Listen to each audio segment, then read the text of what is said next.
여러분은 구약성경 창세기에 나오는 아담의 첫 아들 가인이 에덴의 동편인 놋 땅에서 만나 결혼한 여자가 누구인지 알고 계십니까?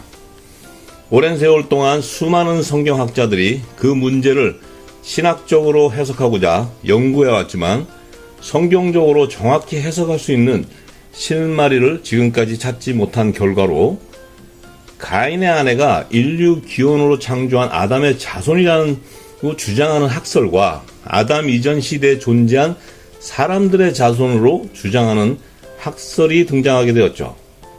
그로 인해 아담을 인류 기원으로 창조한 성경의 역사에 대한 성경적 해석에 많은 혼란을 지금도 야기시키고 있습니다.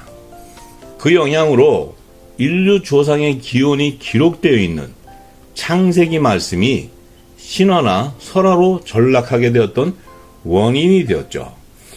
오늘 지구촌 대특종에서는 창세기 저자 모세가 가인이 결혼한 여자의 순수 혈통의 정체성을 말하는 아이디를 찾을 수 있는 성경적 근거로 창세기 5장의 아담의 자손들이 자녀를 낳는 연령을 기록해 놓았습니다. 그 말씀을 통해서 가인의 아내의 순수 혈통의 조상이 누군지 정확히 밝혀진 놀라운 사실을 여러분들에게 전하고자 합니다. 먼저 가인의 순수 혈통의 아이디를 찾을 수 있는 성경적 근거를 두 가지로 요약해 보겠습니다. 첫째, 천년을 사는 그 시대에 아담이 낳은 순수 혈통의 자손들을 기록해 놓은 창세기 5장에는요, 그의 자손들이 결혼 정년기에 이르러서 자녀를 낳는 최소한의 나이와 최고령의 나이를 비교 분석할 수 있도록 모세가 기록해 놓았는데요. 그 말씀을 통해서 가인의 아내의 순수 혈통의 아이들을 찾아보게 되겠습니다. 모세가 창세기 5장 21절에 아담의 자손들 가운데 에녹은 최연소의 나이 65세에 무두셀라를 낳았다고 언급해 놓았으며 창세기 5장 32절에는요. 노아가 최고령의 나이 500세 된 후에 셈과 함과 야벳을 낳았다고 언급해 놓았습니다. 그 당시 사람들이 초산하는 성경적 나이가 65세에서 500세로 추정해 본다면요. 만약에 아담과 하와가 최연소의 나이, 자신들의 최연소 나이가 65세에 첫 아들 가인을 낳았다고 가정한다면요. 아담이 130세 때 아벨 대신에 다른 씨로 주신 아들 셋을 낳을 때까지 최대한 몇 명의 자녀를 낳을 수 있었을까 추정해 봅시다. 가인이 놋 땅으로 도망해서 만난 여자와 결혼해서 자녀를 낳을 수 있는 최연소 나이 65세 때 첫 아들 에녹을 낳았다고 추정해 본다면요. 아담의 나이가 65세에 가인을 낳았으니까요. 가인이 첫 아들 에녹을 낳을 당시에 아담의 나이가 130세가 되는 것이죠. 왜냐하면 가인을 아담이 65세에 놓고 또 가인이 65세가 되었을 때 첫 아들 에녹을 낳았으니까요. 그 첫 아들 에녹을 놓을 당시에 아담의 나이는 130세가 되는 것이죠. 그럼 그 가인이 첫 아들 에녹을 낳을 당시에 130세가 된 아담은요. 가인이 죽인 동생 아벨 대신에 다른 씨로 주신 셋을 낳게 되었죠. 따라서 아담이 65세에 첫 아들 가인을 낳은 이후 130세에 셋을 낳기 전까지 자녀를 낳을 수 있는 최대한의 기간은 65년이라는 사실이죠. 그렇지 않습니까? 그렇다면 아담의 아내 하와가 매년 자녀를 낳을 수가 없죠. 사람이 어떻게 매년 자녀를 놓을 수 있겠습니까? 그래서 대략 65년 동안 낳을 수 있는 자녀의 수를 추정해 본다면요. 대략 30명에서 50명으로 추정할 수 있습니다. 그리고 아담의 자녀들 가운데서 결혼해서 자녀를 낳으려면요. 최소한 65세가 넘어야 하기 때문에 가인이 65세에 결혼해서 첫 아들 에녹을 낳을 때까지 아무도 결혼 정년기가 이르지 못하게 되죠. 따라서 더 이상 아담의 자손이 나오지 못하게 된다는 성경적 사실입니다. 그러므로 그 당시 아담의 자손들이 어린 자녀를 다 포함해서 최대한 30명에서 50명을 넘지 못한다는 결론이 나오게 됩니다. 그렇다면 가인이 노 땅에서 첫 아들 에녹을 낳고 그곳에서 집단촌을 형성하며 도시의 이름으로 에녹성을 건축할 그 당시에 에덴 동산 밖의 지역에 살던 그 30명에서 40명의 아담의 어린 자녀들이 언제 에덴 동산의 동쪽인 노 땅으로 이동하게 되며 그곳에서 자손들을 번성하며 살 수 있었겠습니까? 또한 그 어린 자녀들을 포함해서 30명에서 50명의 인원이 전부 노 땅으로 이동했다고 가정해도요. 어떻게 다수의 집단촌을 형성하는 그 당시에 정말 상상하기 힘든 그 도시성, 에녹성이라는 도시를 건축할 수 있었겠습니까? 이 사실적인 증거는요. 이미 에덴 동산의 노 땅에는 가인이 그곳에서 만난 여자의 혈연 집단의 자손들이 공동으로 농경 목축 사회의 문화를 형성하며 다수의 집단촌을 이루며 살고 있었기 때문에 가인이 그곳에서 인류 최초의 도시 에녹성을 건축할 수 있는 노동력이 풍부하였던 그 신석기 시대의 배경을 모세가 깨닫고 성경에 언급해 놓았던 것입니다. 결론적으로 모세가 가인이 노 땅에서 만난 여자의 순수혈통의 조상이 아담이 아니라는 사실을 성경에 언급해 놓은 것을 알 수 있습니다. 따라서요.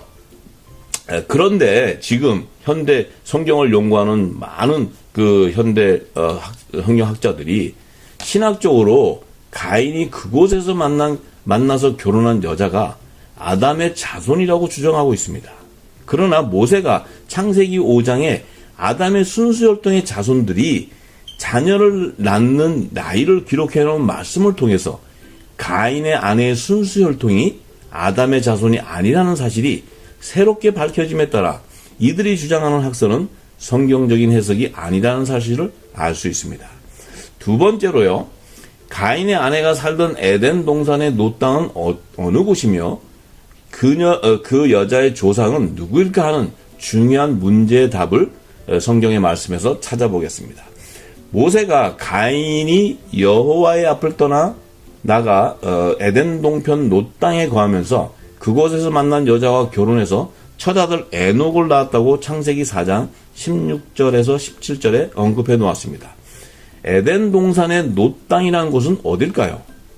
고고학에서 증거하는 고대 선사시대의 문명을 이루며 신석기 시대에 살던 사람들이 농경에 비옥한 유프라데스강 주변으로 이동해서 혈연 집단 촌락을 이루며 농경 목축 사회를 형성하며 메소포타미아 문명을 일으킨 발상 지역을 말하는 것이죠. 장차 이곳은요, 뱀의 후손들이 그곳에 바벨론 왕국을 세우게 되는 것입니다. 반면에 하나님이 지구 땅에 임재하실 최초의 성전으로 창설한 에덴 동산에서 나와서 근접한 지경에 사는 아담에게 가인이 죽인 아벨 대신에 다른 씨로 주신 셋의 자손들이 거주하는 곳에는요, 장차 믿음의 조상 아브라함이 약속의 씨로 주신 이삭을 하나님께 번제로 드렸던 모리아 산이 있는 예루살렘에 솔로몬 성전이 세워지게 되는 것입니다. 그리고 초림의 메시아로 자기 땅에 오신 예수님께서 성전산에서 인류의 죄를 대속해서 화목 제물로 죽임을 당하시고 재림 때 만왕의 왕 심판주로 다시 오셔서 예루살렘 앞 곧 감람산에 메시아의 왕국을 세우게 될 것을 스가랴서 14장 4절에 예언해 놓았습니다. 따라서 가인이 에덴의 동편으로 도망해서 살던 노 땅은 장차 마귀의 아비 가인의 계보에서 나오게 되는 뱀의 후손들이 세상 나라의 왕국을 세우는 바벨론 지역임을 알고 모세가 성경의 노 땅을 언급해 놓았던 것입니다.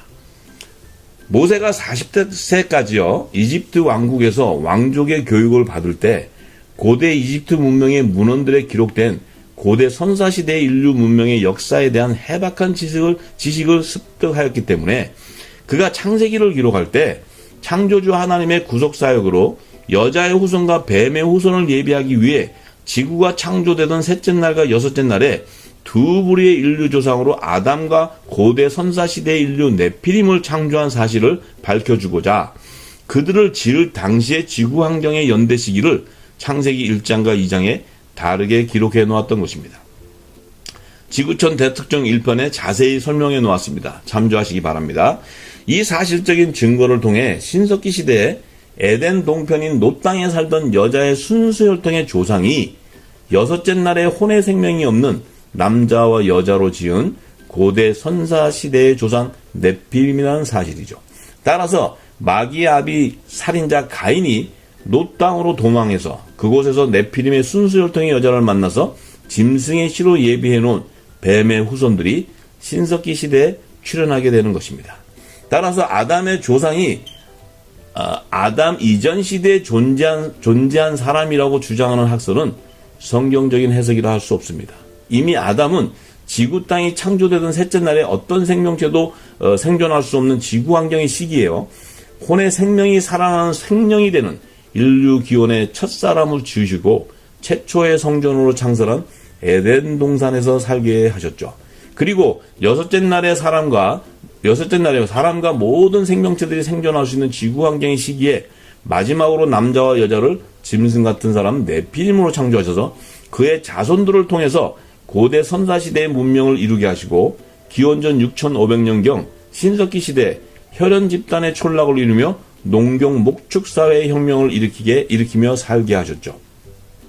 하나님이 그 당시에 아담과 하와를 에덴 동산 밖으로 내보내셔서 가인과 아벨을 낳게 하시고 그 네피림의 자손들이 이루어놓은 농사와 양을 사육하며 살게 하신 것을 모세가 창세기 4장 1절과 2절에 언급해 놓았습니다. 따라서 가인의 아내의 아이디는요, 정체성을 나타내는 아이디는요, 혼의 생명이 없는 여섯째 날에 지은 네피림의 순수혈통의 자손이라는 사실이죠.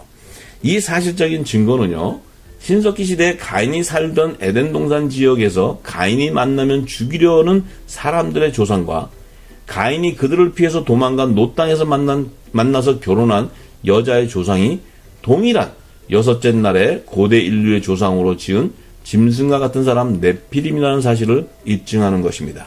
지구촌 대특종 2편에 자세히 설명해 놓았습니다. 참조하시기 바랍니다. 그런데 성경을 연구하는 많은 사람들이 신학적으로 가인의 아내를 아담 이전 시대에 존재한 사람들의 딸들 가운데 한 여자로 해석하고 있죠. 그렇게 해석할 수밖에 없었던 이유는요, 모세가 창세기 1장에 언급한 6일간의 창조 기사에서 지구가 창조되던 셋째 날과 여섯째 날에 여자의 후손과 뱀의 후손을 예비하기 위해 인류의 두 조상으로 아담과 짐승 같은 사람 네피림을 창조하신 구속사의 실체를 깨닫지 못했기 때문입니다. 결론적으로 하나님이 가인의 아내를 그곳에 예비한 목적이 무엇일까요?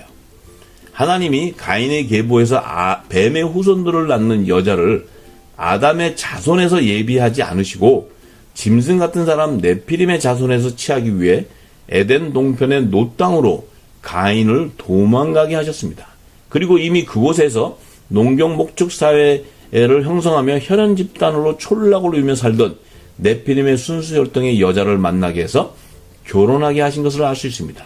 이것은 인류를 구원하는 계획으로 여자의 후손으로 오는 메시아가 성육신할 수 있는 정결한 육의 몸을 먼저 예비하기 위해 6일간의 창조 기사에서 셋째 날에 오실 자의 표상으로 아담의 몸에 생기를 불어넣어서 혼이 살아나는 생명이 되는 첫사람으로 지으시고요. 마귀의 아비 가인의 계보에서 뱀의 후손을 낳는 여자를 예비하기 위해 여섯째 날에 짐승 같은 사람 네피림을 창조하신 역사를 반증하는 것입니다.